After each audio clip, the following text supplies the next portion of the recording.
नमस्कार मंडळी. आज आपण गिलक्याची अगदी मस्त चटपटीत भाजी करणार आहोत. तुम्हाला प्रवासात न्यायला, कुठेही न्यायला किंवा घरी खायला वरण भात जर केला असेल तर तोंडी लावायला किंवा टिफिनमध्ये न्यायला अगदी मस्त आणि झटपट होणारी भाजी आहे. तर सोपी आणि झटपट करायची असेल तर ती कशी करायची आपण बघणार आहोत इथे. त्यासाठी काय केलं, मी चांगले 4 गिलके घेतलेत. गिलक्याचे वरचे साल जे आहे ते आपल्याला थोडेसे हलक्या हाताने काढून घ्यायचे आहेत. म्हणजे काय होईल, गिलका शिजायला पण आणि खायला पण छान लागेल. असं काही नाही, साल ठेवायचे असतील तर ठेवू शकता, पण मी काढून घेते. तुम्हाला नसतील काढायचे तर नाही काढले तरीही चालतील. तर गिलक्याचे आपण साल काढून घेतलीत. तशाच प्रकारे आपण पूर्ण गिलक्याचे आवडधोबड साल काढून घेतलेले आहेत. तर मीडियम आकाराचे 1 इंचाचा असा काप करून घ्यायचा आहे आपल्याला, म्हणजे गिलक्यांमध्ये आपल्याला अगदी व्यवस्थितपणे मसाला भरता येईल. तर इथे आपण व्यवस्थित काप करून घेतलेत आणि काप करून घेतल्यानंतर आपल्याला आपण जसं वांगी कापतो ना त्या टाईपचं आपल्याला वरचा भाग कापून घ्यायचा आहे.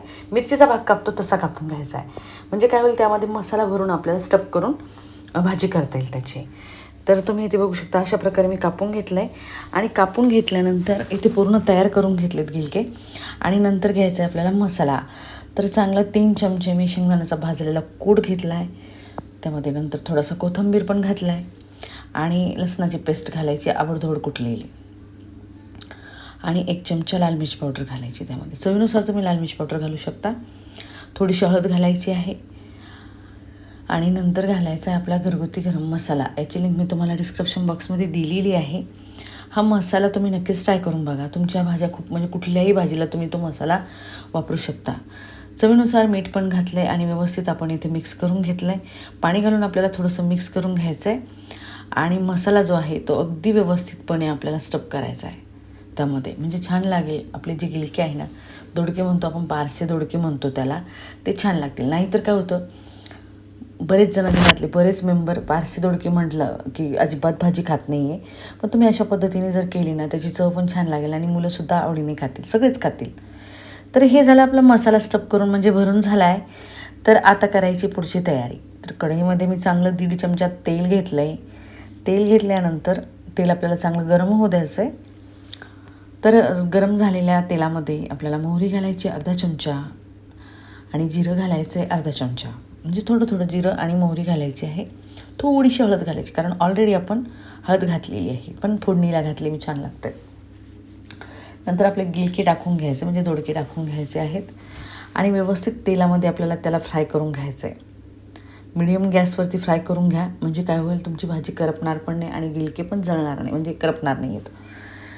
तर हे झालं आपलं व्यवस्थित फ्राय करून. नंतर आपल्याला फ्राय झालं म्हणजे चांगलं 2 मिनटं फ्राय करून झालं ना, की लगेचच आपल्याला त्यामध्ये घालायचा आहे मसाला. जो आपला मसाला उरलेला आहे ना, तो घालायचा आहे. तर आता तुम्ही इथे बघू शकता, मस्त गिलक्याचा रंग पण छान झाला आहे. आणि उरलेला मसाला प्लेटीमध्ये जो होता ना, तो पूर्णपणे मी त्यामध्ये घालून घेतला आहे. म्हणजे आपल्याला काय होईल, व्यवस्थित पूर्ण गिलक्याला तो मसाला वरतून पण लागेल आणि आतमध्ये पण आपण स्टफ केलेलाच आहे. तर इथे 2 मिनटं परत मी चांगलं मिक्स करून घेतलं. पाणी वगैरे घालायचं नाही आहे आपल्याला. म्हणजे काय होईल, जे आपण मसाला मिक्स करायला पाणी घेतलं ते पूर्ण ड्राय होऊन जाईल आणि कोरडे आपल्याला गिलके प्रवासात न्यायला खराब होणार नाही आहेत. तर मंद आचेवर 1 ते 1.5 मिनटं शिजू दिलं मी. जास्त शिजू देण्याची गरज नाही आहे. मस्त शिजलेत गिलके आणि रेडी पण झाली, म्हणजे भाजी रेडी पण झालेली आहे. अगदी मऊसूत झालं आहे आणि खायला पण छान लागेल. नक्की ट्राय करा. झटपट आणि सिंपल भाजी आहे. जास्त काही तामझाम नाही, काहीच नाही, पण झटपट होणार. तुम्ही तोंडी लावायला किंवा टिफिनमध्ये न्यायला सोपी आहे. टिफिनमध्ये जर न्यायची म्हणाल ना, तर ही गिलक्याची भाजी तुम्हाला छानच लागेल. म्हणजे टिफिनमध्ये द्यायला पण व्यवस्थित वाटेल, अशा पद्धतीची आपण ही भाजी केलेली आहे. तर अगदी सोपी, झटपट होणारी आणि चवीला पण छान अशी भाजी तुम्हाला कशी वाटली हे कमेंटमध्ये मला नक्की कळवा. तुम्हाला जर हा माझा व्हिडिओ आवडला असेल आणि तुम्ही माझ्या चॅनलवर नवीन असाल तर माझ्या चॅनलला सबस्क्राईब, लाईक, शेअर, कमेंट करायला विसरू नका. तर चला भेटूया अशा सोप्या आणि झटपट होणाऱ्या रेसिपीसोबत. तोपर्यंत बाय.